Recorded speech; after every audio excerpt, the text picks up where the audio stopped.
Olá! Hoje vamos ver sobre membranas celulares e citoplasma. Vamos entender, né, como a nossa membrana celular é composta, quais são os processos a qual ela está envolvida, como são os mecanismos de transporte através da membrana. Vamos entender quais são as estruturas, as moléculas presentes no citoplasma, né, e como essas características influenciam no funcionamento da célula. Eu sou o professor Marcelo, é um prazer imenso estar aqui e ajudar você no entendimento desses processos biológicos, né? Vamos lá então na nossa biologia celular, falando hoje de membranas celulares e citoplasma. Muito bem. Nós falamos anteriormente, né, que a membrana plasmática, ela é uma ultraestrutura, né? Ela é formada de estruturas menores, moléculas menores, trabalhando juntos para fazer uma estrutura com as suas características físicas e químicas que são importantes para o funcionamento da célula como um todo.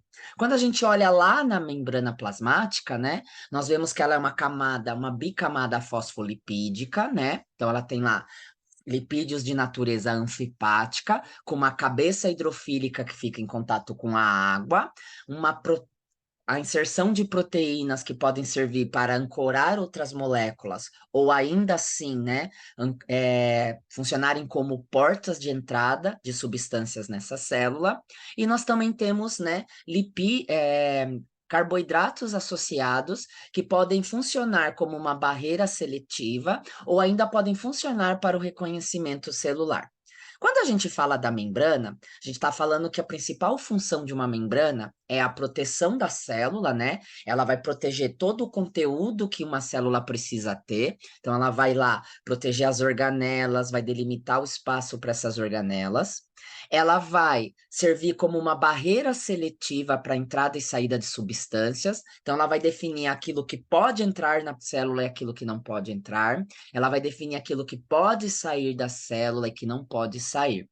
Além disso, ela vai fazer com que o meu meio intracelular, né, tudo que está dentro dessa membrana, que é o meu meio intracelular, ele tenha uma constância, uma manutenção. Eu vou garantir a concentração de substâncias importantes para o funcionamento da célula, vou garantir que o pH daquela microrregião, né, seja constante, a temperatura seja constante e a concentração da substância seja mantida. Além disso, a membrana vai conter, né, estruturas, moléculas que vão garantir que o meu organismo reconheça que aquela célula faz parte daquele tecido, ou que uma célula que estava ali, ela não existe mais e precisa ser reposta, no caso de uma morte celular ou de uma renovação de tecido. Então, eu preciso também ter contato e reconhecimento entre a célula e a matriz extracelular, e aquele mundo que a circunda, seja uma célula que está do lado da outra, seja substâncias que estão envolvendo a célula, né? A nossa matriz extracelular. Quando a gente fala da membrana, a gente também está falando que essa estrutura da célula, ela ajuda a manter a forma da célula, né? Além dela ser uma barreira seletiva de substâncias. A gente falou que ela pode permitir que algumas substâncias entrem livremente, assim como ela pode barrar a entrada de algumas substâncias. Como ela mantém a forma, porque essa parede, né, essa membrana celular, ela vai dar a forma característica da minha célula. Então, uma célula mais alongada vai ter uma membrana cuja forma vai remetê-la a ficar mais alongada. É claro que nesse processo de manutenção da forma, uma coisa muito importante também vai ser o citoesqueleto, que nós vamos falar, quando estivermos falando de organelas celulares, tudo bem? Quando a gente vê a membrana, a gente entende que ela é a interface entre o meio interno e o externo. Ou seja, ela vai determinar o que está acontecendo lá fora, como isso vai influenciar na minha parte intracelular e como o que está acontecendo dentro da minha célula pode influenciar no meu exterior, né? Por exemplo, aqui a gente pode falar dos processos de osmose, né? A osmose é a passagem da água através da membrana, né? A água tem passagem livre através de proteínas chamadas aquaporinas. Então, as aquaporinas permitem a passagem da água para fora e para dentro da célula. Tudo bem? O que que acontece? Se a célula estiver num ambiente onde eu tenho mais soluto, eu tenho mais moléculas fora dela, ela está no meio que a gente chama de hipertônico, né? A osmose, pelas leis da osmose, a água vai querer sair do interior celular para o exterior para diluir aquelas substâncias que estão muito concentradas. A célula vai murchar, por quê? Toda a água que ela tem na região intracelular vai sair para o exterior hipertônico para diluir esse exterior. Tudo bem?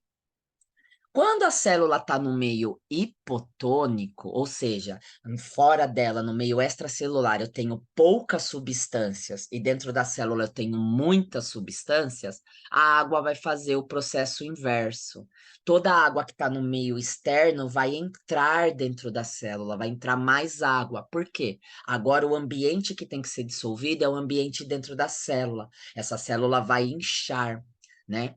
Nas nossas células humanas, nós não temos parede celular, nós não temos um reforço dessa membrana. A entrada de água vai pressionar, né? Vai fazer pressão nessa célula, ela vai inchar, e em um determinado momento essa membrana vai perder, vai romper, vai perder a coesão, e a minha célula vai entrar em hemólise, né? Vai entrar em lise. Ela vai estourar e liberar todo o seu conteúdo. Então, a membrana, ela é bastante responsável pela regulação do que vai entrar e sair dentro da célula, assim, ela, além dela ser uma interface entre o mundo interno e externo da célula. Tudo bem? Então, como a gente falou, a nossa célula é formada por uma bicamada fosfolipídica. Então, tem uma camada, né, externa de fosfolipídios e tem uma camada interna de fosfolipídios. Esses fosfolipídios interagem entre si através das suas cadeias, né, das suas caudas hidrofóbicas. Como eles têm aversão à água, eles têm tendência a ficarem próximos. De fato, se a gente olhar os fosfolipídios, eles não fazem ligações químicas verdadeiras. Não é um fosfolipídio, uma cauda ligando na outra. Mas como elas não gostam de água, elas tendem a se aproximar, fazendo uma estrutura coesiva, certo? Além disso, nessa membrana eu vou ter a presença de proteínas inseridas nessa membrana, eu vou ter carboidratos, né, superficiais e intracelulares, além da presença do colesterol, né? Quando a gente fala das proteínas inseridas na membrana, nós temos diferentes proteínas. Nós temos proteínas integrais e proteínas associadas à membrana. Proteínas integrais são aquelas proteínas em que elas interagem com a membrana diretamente, elas estão inseridas nessa camada fosfolipídica. Elas podem passar os dois folhetos, né? De uma ponta a outra, então elas passam as duas camadas de fosfolipídios, ou elas podem, né, estarem associadas apenas um dos folhetos, para dentro ou para fora. Além disso, eu tenho proteínas que podem estar ancoradas à membrana. Então, elas utilizam, né, uma proteína, uma molécula, para se associar à membrana, elas ficam ancoradas, é como se elas tivessem um cordão prendendo elas à membrana, elas não têm interação direta com a membrana. E às vezes eu tenho proteínas que fazem interações reversíveis, né?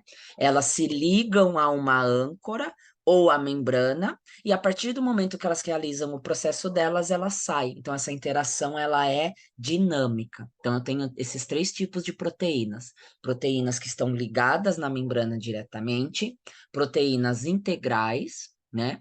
Eu tenho proteínas que estão só ancoradas, então elas se ligam à membrana, mas através de uma outra molécula, e eu tenho proteínas que fazem interações circunstanciais. Quando elas precisam, elas interagem com a membrana ou alguma molécula da membrana, e quando elas terminam de fazer o trabalho delas, elas saem dessa membrana. Tudo bem? Quando a gente olha as proteínas de membrana, a gente vê uma diversidade de proteínas, né? Presentes na membrana. Então, por exemplo, ó, essa daqui são proteínas transmembranas, então elas vão, né? Elas estão inseridas nas membranas. Elas podem ter uma volta dentro da membrana, então elas entram uma vez e saem. Algumas proteínas vão e saem da membrana várias vezes, então ela entra, ela faz uma volta fora e volta para a membrana, ela faz uma volta dentro da célula, dentro do citoplasma e volta para a membrana, então ela tem várias entradas e saídas da membrana. Tudo bem? Eu tenho proteínas que estão ligadas a apenas um folheto da membrana. Pode ser interno ou externo. Então, elas estão ancoradas, né? Elas estão presas em apenas uma região em um folheto. Eu tenho proteínas que elas não interagem de maneira direta na membrana, mas elas têm uma molécula que está associada à membrana, elas estão ancoradas, ou através de uma molécula, ou através de uma extremidade modificada da proteína. E eu tenho proteínas que podem se ligar a outras proteínas na periferia. Então, ó, aqui eu tenho duas proteínas transmembranas inseridas na membrana, e eu tenho proteínas que interagem com essas proteínas de membrana, tudo bem? São proteínas periféricas. Quando a gente olha os fosfolipídios na membrana, a gente tem que lembrar que esse modelo é o modelo do mosaico fluido. Como essas caudas elas não interagem, né? Essas caudas hidrofóbicas elas não têm ligação química direta, elas têm uma interação muito próxima, né? Uma interação de cunho hidrofóbico. Esses fosfolipídios eles são livres. Então, às vezes, eles ficam rodando no próprio eixo, às vezes, eles ficam balançando de um lado para o outro, porque eles estão livres para movimento, eles têm um movimento livre. Eu não tenho ligações químicas que fazem ele ficar rígido, tudo bem? Às vezes, eu tenho troca de um fosfolipídio da camada externa para a camada interna, né? Então, eu vejo um movimento, e isso vai dar fluidez para a membrana. Além disso, aquelas moléculas que estão integrais na membrana, né, proteínas, carboidratos que estão aqui inseridos na membrana, como esses fosfolipídios estão mudando de posição, elas também podem se movimentar de um lado para o outro na membrana, tudo bem? Então é um mosaico fluido, eu tenho movimento nessa membrana, tudo bem? É engraçado notar que é interessante notar, né, que a fluidez da membrana, ela também vai estar associada a alguns processos. Por exemplo, o calor, quanto mais quente o ambiente onde essa célula está, maior a fluidez dos lipídios. Os lipídios ficam mais fluidos. Por quê? Diminui os contatos hidrofóbicos. Quanto mais frio, né, para a membrana, mais rígidos são os contatos, mais estáticos ficam os fosfolipídios. Tudo bem? Outra coisa que dá fluidez para a membrana é a presença de insaturações. Essas caudas fosfolipídicas, né, essas caudas hidrofóbicas, elas são formadas por vários carbonos. Quando eu tenho uma ligação dupla, eu tenho insaturação. Quanto mais ligações duplas eu tiver nessa cauda, mais fluido vai ser a minha molécula, porque a insaturação faz a minha cauda ficar, fazer uma curva, tudo bem? O colesterol, ele é um lipídio, né, esteroidal, ele tem suas características formadas por um anel esteroidal e ele faz parte das nossas membranas. Colesterol no nosso organismo humano, ele é usado para duas coisas, para ajudar os fosfolipídios a montarem as nossas membranas celulares, e ele também é utilizado para fazer alguns hormônios como cortisol, testosterona, estrógeno, progesterona, tá? O que que acontece? O colesterol, ele vem dar suporte para esses fosfolipídios e dar características muito interessantes para a membrana, tudo bem? Colesterol, ele é exclusivo de moléculas, células animais. Você não vai encontrar, por exemplo, colesterol em membranas de bactérias e nem em membrana de plantas, tudo bem? O que que acontece? Toda vez que eu coloco o colesterol e a temperatura aumenta, ele diminui a fluidez da membrana. Por quê? Lembra que eu falei que quanto maior o calor, mais fluida fica os fosfolipídios, mais fluida fica a membrana? Isso pode causar com que a membrana se rompa, porque ela fica muito molinha, né? Fica com uma lemolência, a gente brinca, né? O que que acontece? Esse colesterol, ele faz com que esses lipídios possam se mover, mas agora eles têm um determinado espaço para se mover. Então, eles diminuem a fluidez da membrana em altas temperaturas. Minha membrana ainda vai ter o movimento, mas o movimento não vai ser exagerado. Em baixas temperaturas, o colesterol faz o contrário. Ele permite que a rigidez que a temperatura causa, os fosfolipídios têm um pouquinho mais de movimento. Se eu não tivesse colesterol durante a queda de temperatura, as minhas membranas iam ficar rígidas e quebrariam. Agora, o colesterol em baixa temperatura, ele permite de novo a minha célula ter uma certa fluidez, tudo nos seus devidos intensidades. Uma outra coisa interessante é que as células animais, por exemplo, as nossas, né? Elas apresentam associadas à membrana, pode ser diretamente a proteínas, né? Ou aos fosfolipídios, uma camada de açúcares, que a gente chama de glicocálice. Então, o glicocálice é uma cobertura adicional que minhas células têm, feitas de proteínas ligadas a carboidratos e carboidratos ligados a lipídios. Então, o glicocálice, ele é uma camada adicional de açúcares que a gente tem, sendo que esses açúcares estão ligados a proteínas e a lipídios que estão na membrana plasmática, tudo bem? Isso em nossas células animais. O glicocálice, além dele proteger a membrana de lesões, por quê? Ele é uma camada a mais que vai proteger a minha célula de ter lesão mecânica e química, né? Então, assim, tudo que tiver que entrar na minha célula, além de, tem que passar primeiro pelo glicocálice para chegar na membrana, para a membrana ver se passa ou não. Além disso, movimentos mecânicos bruscos, esse glicocálice pode amortecer. Além disso, ele é utilizado para reconhecimento celular. Uma célula do pâncreas, ela vai ter as mesmas estruturas de açúcares que a célula do lado. Caso ela não reconheça o açúcar do lado, ela pode disparar uma resposta sinalização falando, olha, fomos invadidos e precisamos de células de defesa e ativar o sistema imune, tá?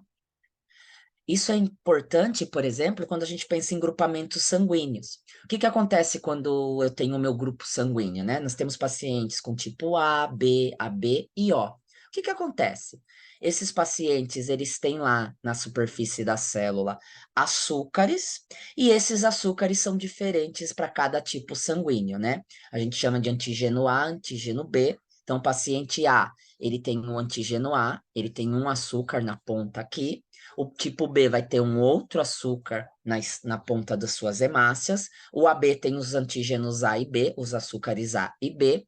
E o tipo O não tem nem açúcar A e nem açúcar B. Tudo bem?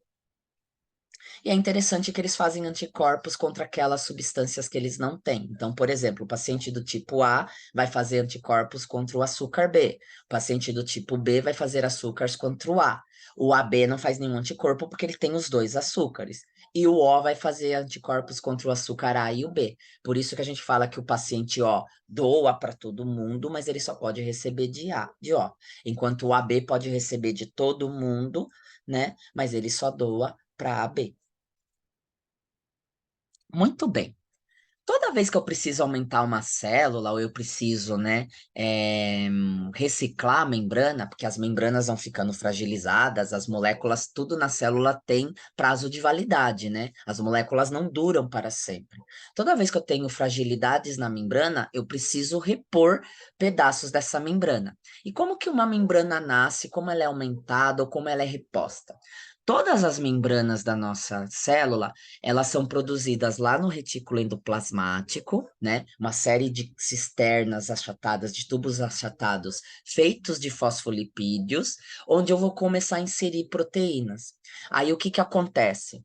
Essas vesículas do retículo endoplasmático, elas se destacam, elas saem do retículo endoplasmático, passam pelo complexo de Golgi, onde elas ganham algumas modificações e mais proteínas, e aí elas vão ser inseridas na minha membrana plasmática. E a inserção ela vai acontecer naturalmente, porque são dois fosfolipídios, o da membrana e o da vesícula, interagindo. Então, se mistura com o outro e a minha membrana é reciclada, tudo bem? Então, isso mantém a forma da minha membrana e mantém a minha membrana íntegra por maior quantidade de tempo. Tudo bem? É claro que quando a gente pensa em fluidez da membrana, nós não poderíamos ter uma membrana que fosse totalmente fluida. Por quê? Porque se eu tiver uma célula que é totalmente fluida, eu não tenho como interagir com uma célula do lado. E se eu fizer parte de um tecido que é organizado e estruturado, eu preciso interagir com a minha célula do lado. Então, nas membranas, nós encontramos regiões que a gente chama de lipid rafts, né? Onde eu tenho que, em português, a gente traduz para balsas lipídicas. São regiões onde eu tenho menor movimento da membrana devido à presença maior de colesterol. Lembra que o colesterol ele inibe o movimento em determinadas temperaturas? Eu tenho acúmulo de proteínas nessa região e isso faz com que aquela região fique mais estática. Então, aquela região ela é mais durinha. Isso serve para contato célula-célula, por exemplo. Tudo bem? Muito bem. Além disso, eu tenho outros mecanismos adicionais que vão diminuir a fluidez da membrana para que essa célula possa interagir com outras células do tecido. Por exemplo, além das balsas lipídicas, que é esse acúmulo de colesterol e proteínas e carboidratos em determinadas partes da membrana, eu posso ter duas células em que elas interagem proteínas de uma com a outra. E isso prende a membrana naquela região. Tudo bem? Eu posso ter, por exemplo, proteínas que estão interagindo com proteínas do líquido extracelular, né? Porque daí eu também prendo aquela região da membrana nessa região. Tudo bem? Um exemplo interessante disso, e como isso também ajuda a dar forma na minha célula, é o que acontece com as hemácias humanas. As hemácias, ela tem uma forma discoide, é um disco bicôncavo. Então, ela tem umas bordas mais espessas e uma depressão no seu meio. Por que que essas bordas são mais espessas? Porque nessas regiões das bordas, eu tenho umas proteínas na membrana que interagem com proteínas do citoesqueleto das hemácias. E elas prendem essas regiões, fazendo com que a célula tenha esse disco mais, essa forma de disco, né? Bicôncavo. Quando eu tenho, por exemplo, eu tenho uma doença genética chamando esferocitose hereditária. Eu tenho alteração nessas proteínas do citoesqueleto, e aí o que que acontece? A minha membrana fica livre e aí a célula, a hemácia, que é um disco bicôncavo, fica totalmente redondinha. Isso faz com que ela seja destruída mais cedo. Então, isso é uma forma também para entender que as formas, né? A forma da célula é dependente de interações entre proteínas do citoesqueleto e proteínas presentes na membrana da célula. Tudo bem? Muito bem. Bom, só para lembrar então, né? Nós temos aí uma modelo tridimensional de como seria uma membrana plasmática. Então, eu tenho fosfolipídios de membrana, onde eles são livres, eles interagem um com o outro, mas eles têm certo movimento. Aqui eu tenho interações hidrofóbicas. Aqui eu tenho as cabeças hidrofílicas que estão fazendo em contato com água dentro e fora da célula. E lá eu vou ter proteínas, né? E vou ter açúcares associados a essa membrana, e elas apresentam determinados movimentos. Tudo bem?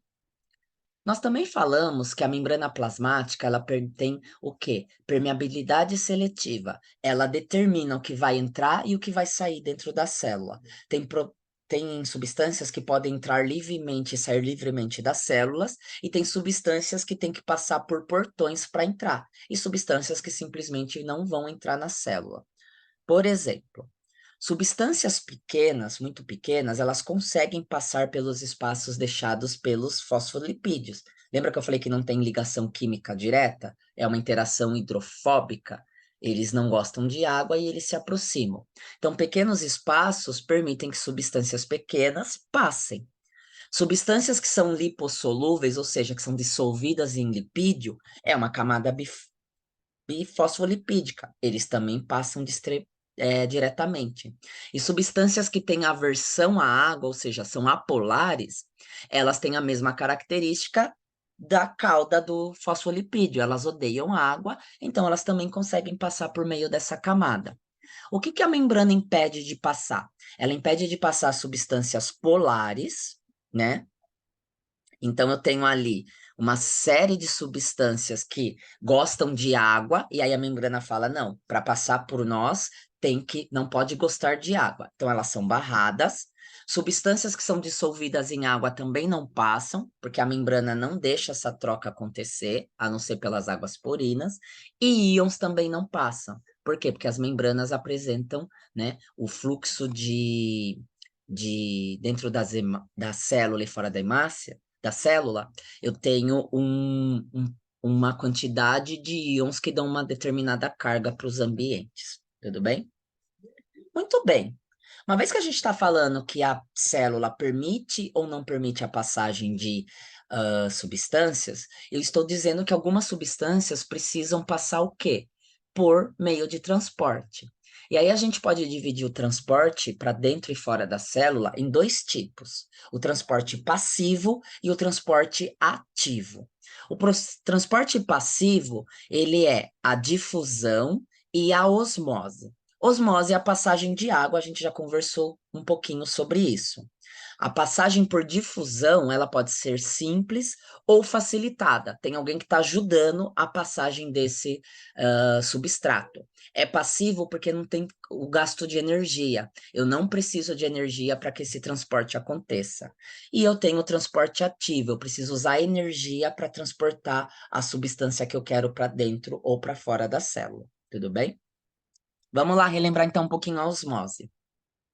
A osmose é a passagem da água através da membrana semipermeável. A água vai passar através de proteínas chamadas aquaporinas, né? E o que que acontece? A água sempre vai passar do meio menos concentrado para o mais concentrado. Então, se dentro chamamos esses meios, o lugar menos concentrado de hipotônico e o lugar mais concentrado de hipertônico. Então, vamos dizer que minha célula está numa solução em que tem mais substâncias dentro da célula do que fora. A água vai entrar. Por quê? Porque a água passa do menos concentrado para o mais concentrado. E aí a minha célula vai inchar. Vamos dizer que fora da minha célula eu tenha mais substâncias. A água vai sair do interior da célula, do menos concentrado, para fora, para diluir essa concentração. Tudo bem? A célula vai murchar. E quando eu tenho substâncias em igualdade, mesma concentração dentro, fora, a gente fala que isso é uma isotonia, está igual, iso é igual. Eu tenho trocas de água, mas a mesma quantidade que entra sai da célula, então eu não vejo alteração. Por que que isso é importante? Nossas células têm só a membrana revestindo elas e o glicocálice. São estruturas passíveis de serem estouradas, de serem desfeitas. Se a minha célula perde água, então eu coloquei ela no meio hipertônico, ela perdeu água para fora, ela vai murchar. Tudo bem? A célula vai passar a trabalhar normalmente? Não, mas esse é menos problemático. O problema é quando a célula recebe água, ela está mais concentrada dentro e pouco concentrado fora. A água entra e essa célula incha.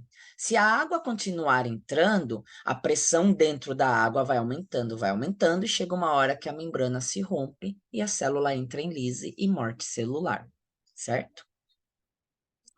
Quando a gente fala por transportes difusos, a gente falou que a gente pode ter transportes por difusão, facilitados ou ativos, tudo bem? Os ativos geralmente são contra gradientes de concentração. O que que acontece? Na difusão, né? Esquece agora a osmose. Na difusão, uma substância ela passa do meio menos concentrado para o mais concentrado. E isso pode ser na quantidade de substâncias que eu quero ou na carga. Se eu tiver aqui fora da célula carga positiva e carga negativa dentro, o positivo vai querer entrar porque ele está sendo atraído, tudo bem?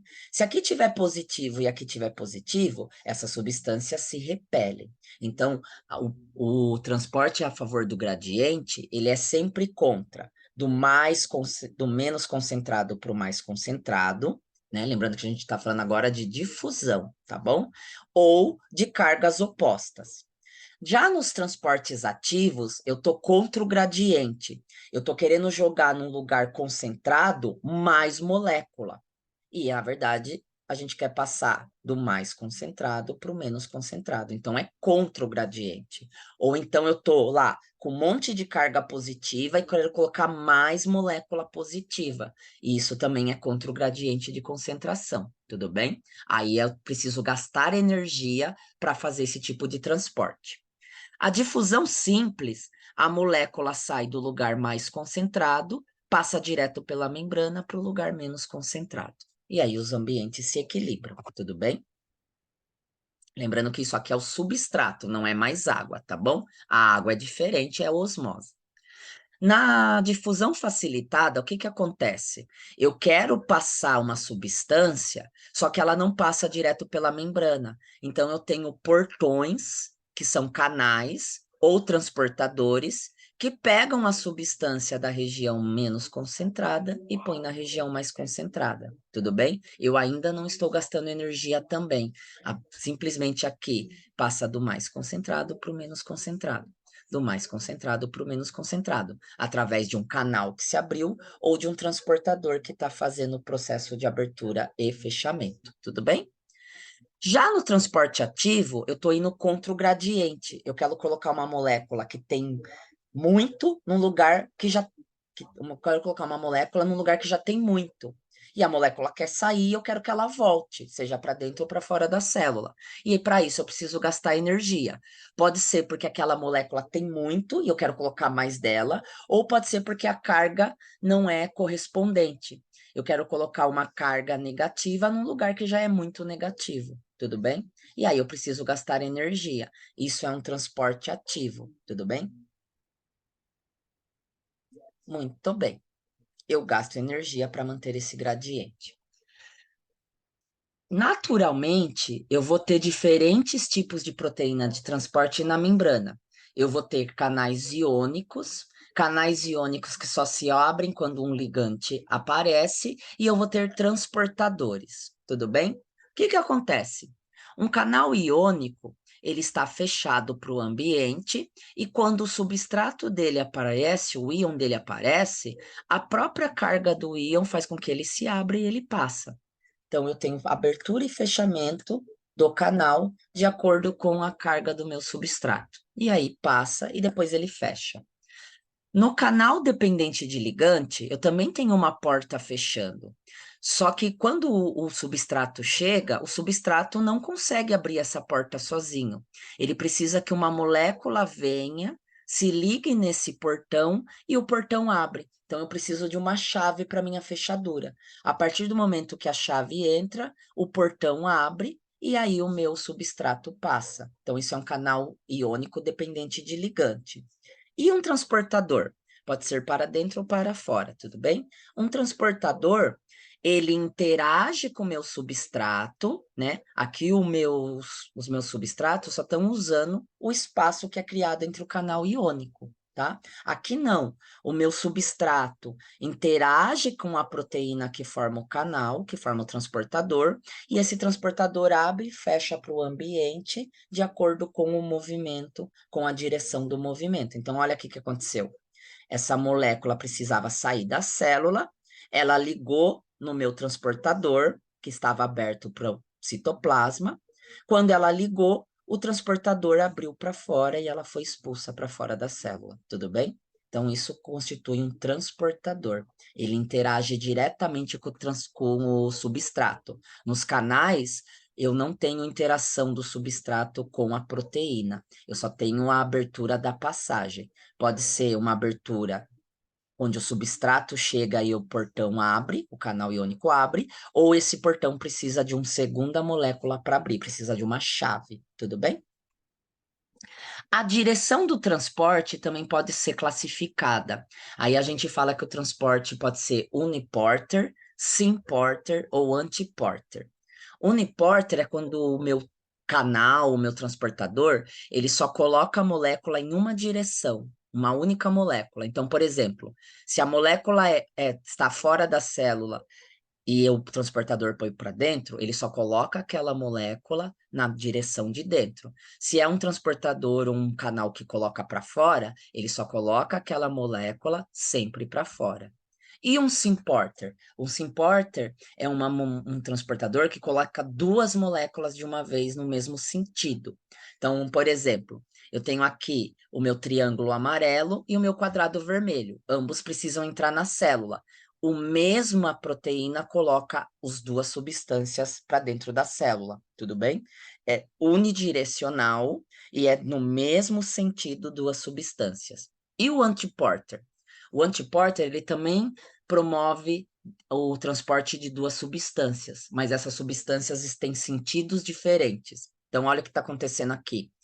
Enquanto ele está colocando o triângulo para fora, ele coloca o quadrado para frente, para dentro. Então, o quadrado entra, o triângulo sai. O quadrado entra, o triângulo sai. Tudo bem? Então, é antiporter. Enquanto um vai para lá, o outro volta para cá. Tudo bem? Isso é um antiporter. E aí, é interessante a gente notar que existe um transporte importante na membrana chamada bomba de sódio e potássio, né? Ele é muito ativo em algumas células do sistema nervoso e células musculares, né? Essa bomba vai ser muito presente. O que que ela faz? Ela vai estar presente em todas as células, algumas mais, algumas menos, e ela vai garantir que dentro da célula tenha mais potássio e fora da célula tenha mais sódio. Então, naturalmente no nosso organismo, eu sempre tenho mais potássio dentro das células e mais sódio fora da célula. E isso não é a favor do gradiente. Por quê? Como eu tenho mais potássio dentro da célula, o potássio vai sempre querer sair, certo? Mas eu quero que ele fique lá dentro. Como eu quero que o sódio fique lá fora vai estar mais concentrado, o sódio vai querer sempre entrar. Então, eu também quero manter mais sódio fora, o que vai também contra o gradiente de concentração. Então, o que que a bomba de sódio e potássio faz? Ela é um transporte ativo. Eu preciso de energia para poder fazer o transporte contra os gradientes de concentração. Então, o que que acontece? Quando o sódio entra, por que que o sódio vai querer entrar? Porque tem mais sódio lá fora, e aí o sódio entra para tentar equilibrar os meios. Porque o substrato sempre vai do lugar mais concentrado para o menos concentrado. Tome cuidado, porque a gente viu que na osmose é diferente. Mas osmose é o movimento da água. Aqui a gente está falando o movimento de substâncias, íons, moléculas como glicose, entre outras, tudo bem? Então, eu tenho mais sódio fora da célula, esse sódio vai querer entrar, só que a célula quer que fique mais sódio fora. O que que ela faz? Ela tem lá numa proteína que liga o sódio, vai ligar três moléculas de sódio. Então, o sódio entrou, esse sódio se liga na bomba de sódio e potássio, e aí eu tenho a ligação de três sódios. Aí vem uma molécula chamada ATP. É uma molécula que tem três moléculas, três átomos de fosfato.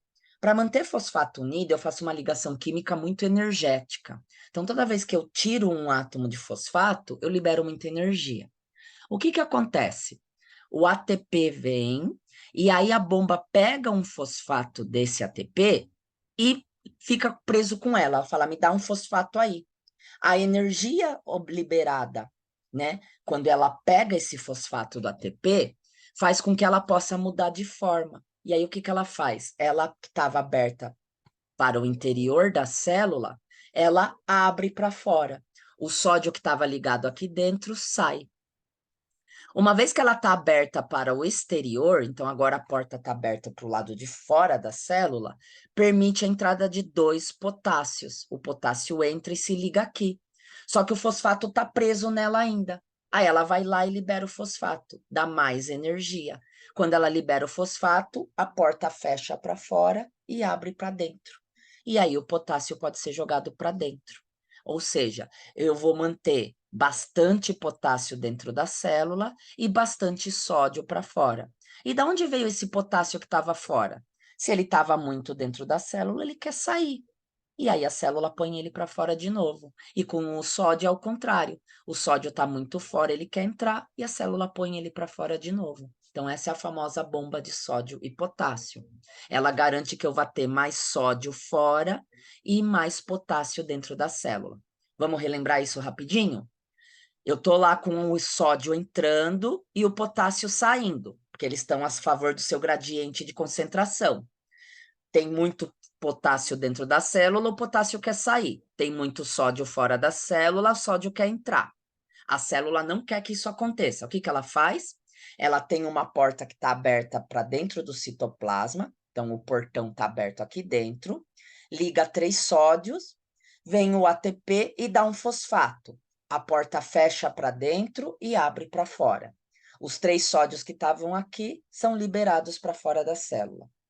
Isso daqui abre espaço para 2 potássios entrarem no portão aberto.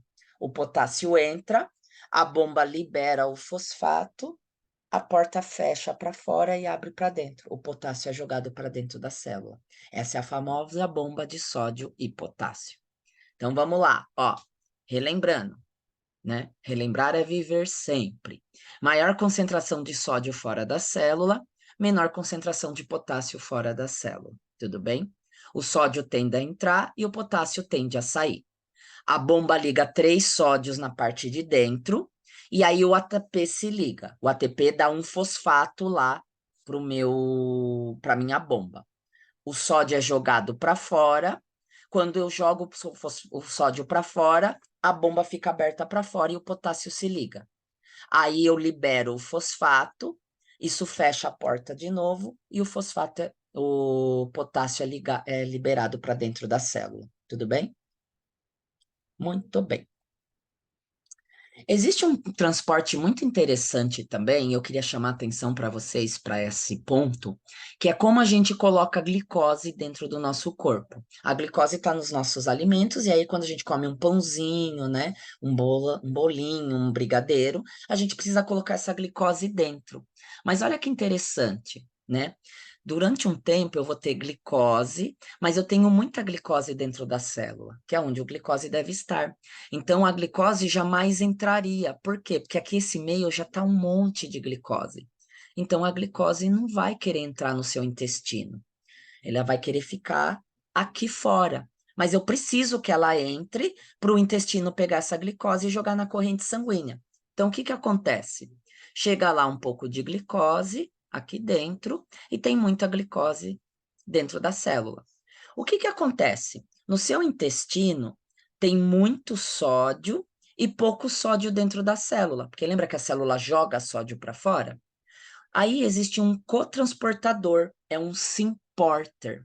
Esse symporter, o que que ele faz? Ele coloca sódio para dentro, porque tem mais sódio fora do que dentro. Só que junto ele leva a glicose. Então a glicose é empurrada para dentro, mesmo aqui tendo muita glicose.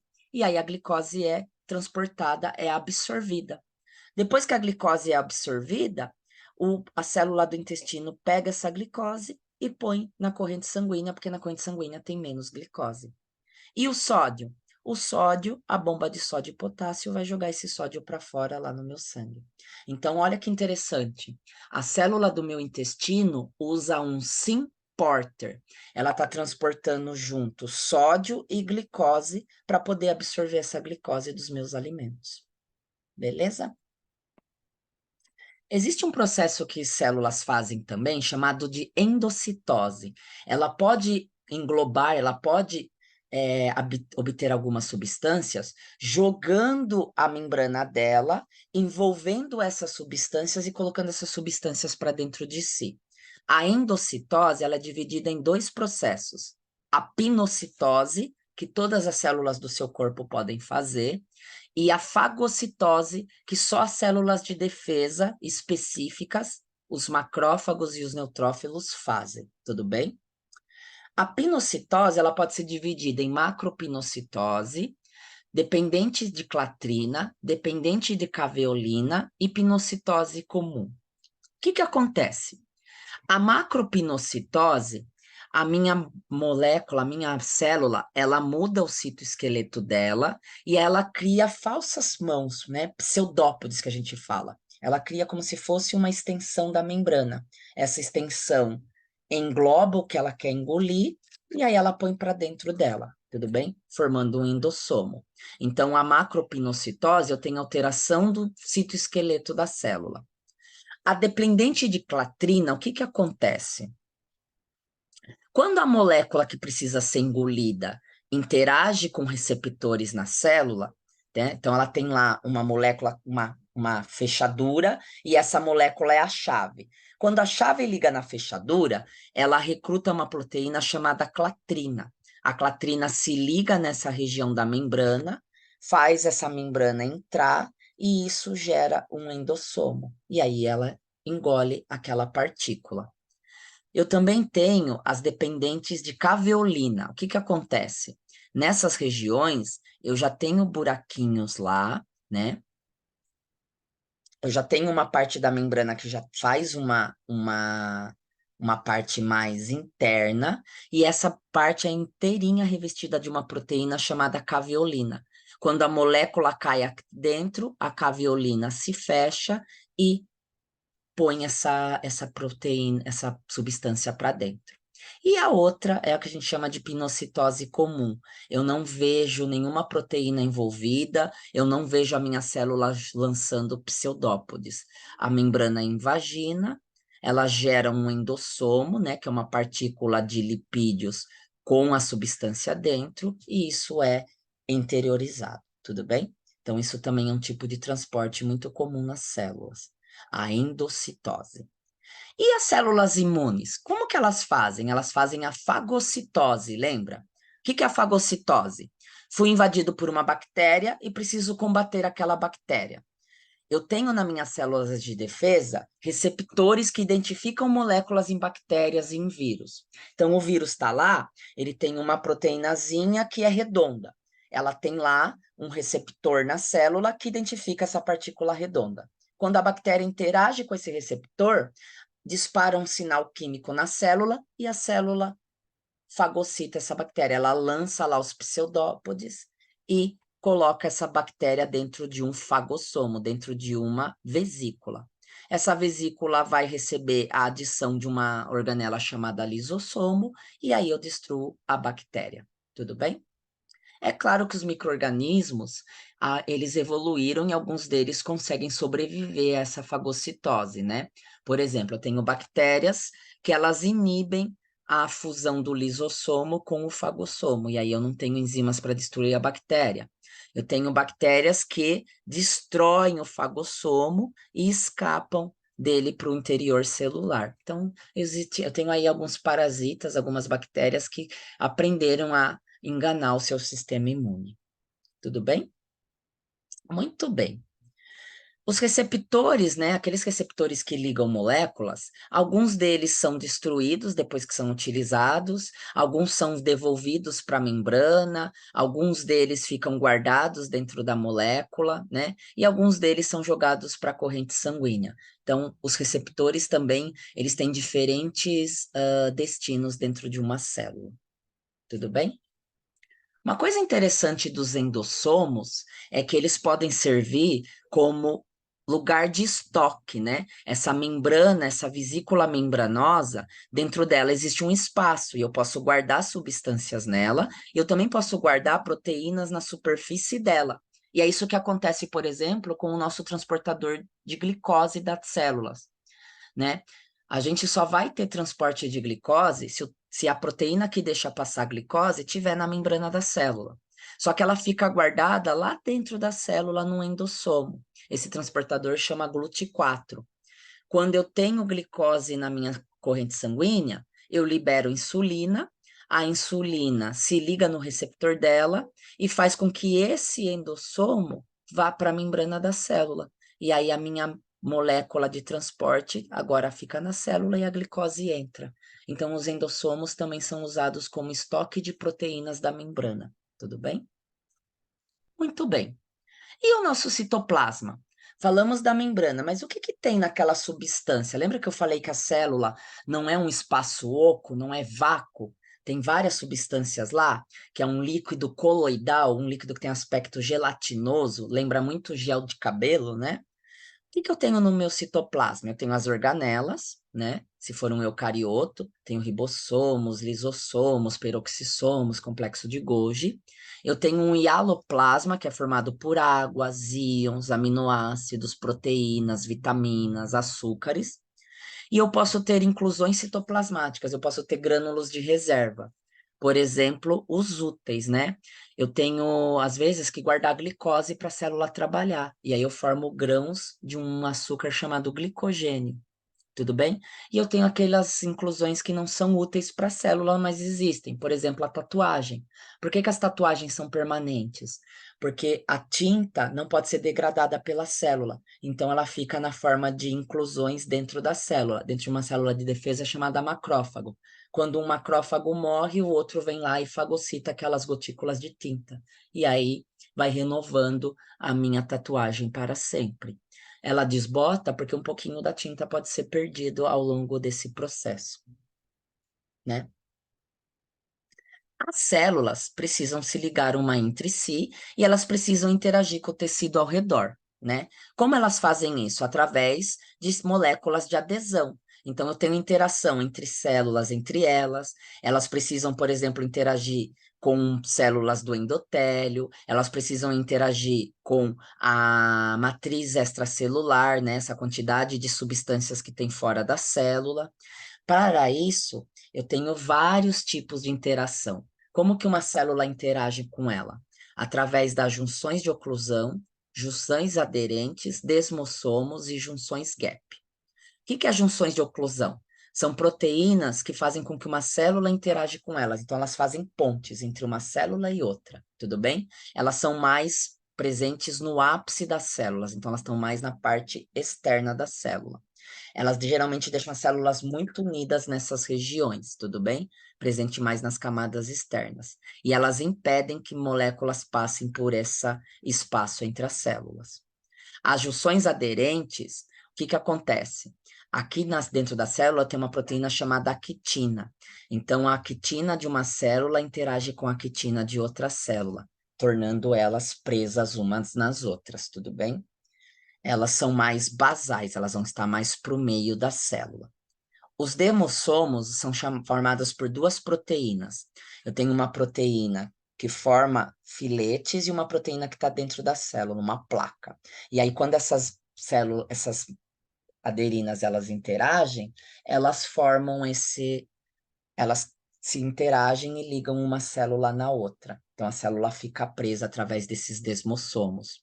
É interessante notar que tem uma doença chamada pemfigo bolhoso, onde eu tenho formação de bolhas na pele do paciente. Por quê?